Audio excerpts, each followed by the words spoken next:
Welcome back to Raw BM 101, an introduction to bioinstruments.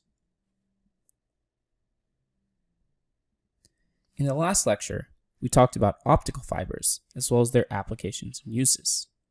In this lecture, we'll be talking about amplifiers, their purpose, and different types of amplifiers. Biopotential amplifiers can be recorded as potentials, voltages, and electrical fields, and most of them have different types of natures. The voltage is usually at very low levels, typically between 1 microvolt and 100 millivolts, but they have high source impedances. They also have superimposed high-level interferences signals and noise.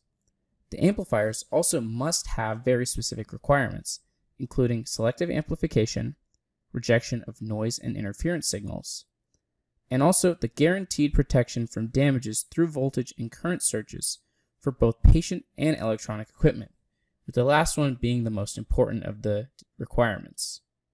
For operational amplifiers, there's also a select subset of requirements. The gain is infinity, there is no offset voltage. The input impedance is infinity, while the output impedance is 0. There is unlimited bandwidth, and there's no phase shift between the input and output voltages. Signal amplification is the most important aspect of biopotential amplifiers, hence in the name amplifiers. There are also different op-amp-based amplifier circuits, which we'll be discussing shortly. The gain of op-amps are calculated based on the golden rules of op-amps, which are shown below. The first being that the input currents are always 0, and the difference between the input voltages are also 0. There are two different types of input voltages, V positive and V negative, which are both shown below, and they both equal 0. The first is the inverting amplifier. Based on the golden rules, we can see that the gain is equal to RF over Rin, and the negative value of that.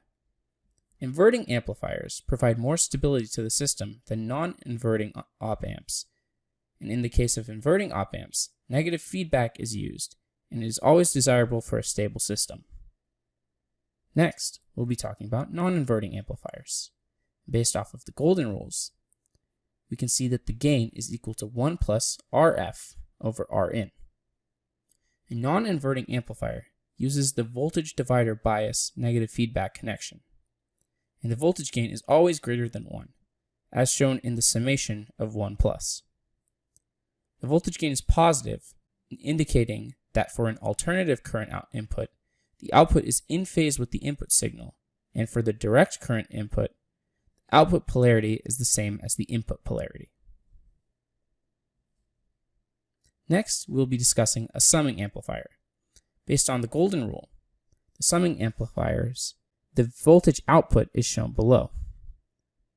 Summing amplifiers are very versatile, used to combine signals.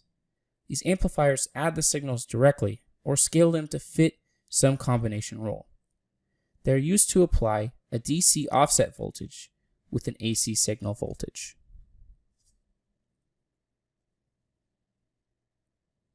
Next, we'll be discussing buffer circuits. They're used when either impedance matching or circuit isolation is more important than the amplification. They are used to transfer voltage from circuits with high output to circuits with low input impedance. This increases the input impedance to infinity and decreases the output impedance to 0. Lastly, we'll be discussing differential amplifiers. Based off the golden rules, as shown below, the gain of the differential amplifier is RF over Rin, multiplied by the subtraction of V2 minus V1. Differential amplifiers are mainly used to suppress noise in a circuit.